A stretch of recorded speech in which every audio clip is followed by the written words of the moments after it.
Apa isi dialog tersebut? Tentunya terkait dengan maksud dan tujuan daripada calon lintu baru. Lalu, apa saja yang dibawa saat meminang tersebut?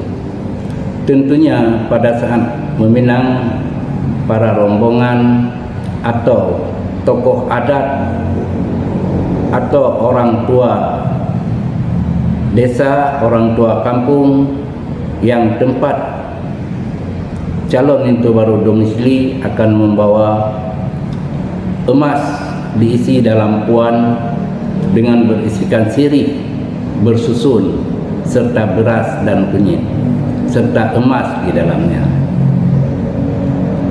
Ada juga disertakan bawaan berbungkus kain kuning yang isinya bermacam-macam, seperti ada sedikit makanan seperti kue atau juada dalam bahasa Aceh, sebagai bawaan dari calon lintu baru. Lalu apa saja yang dibahas dalam pertemuan tersebut? Dalam pertemuan tersebut akan dibahas tentang masalah yang pertama sekali, para tokoh adat dari calon lintu baru ini menyampaikan pembukaan maksud dan tujuan kedatangan tokoh adat ini ke rumah calon dara baru.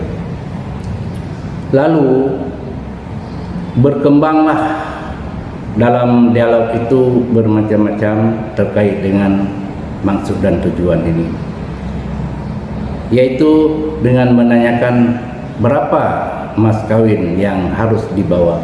Itu tentunya melalui bahasa-bahasa atau ada yang melakukan dengan berbalas pantun dan sebagainya. Kemudian berkembang lagi dialog tersebut dengan menanyakan kapan jadwal akad nikah dan pesta perkawinan akan dilangsungkan.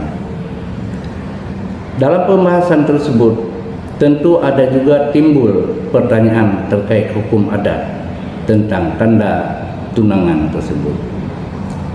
Apa pertanyaan yang ditanyakan?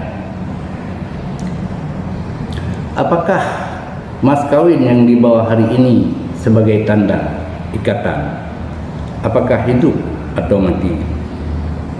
Nah, dari pihak tokoh adat dara baru akan menjawab hidup.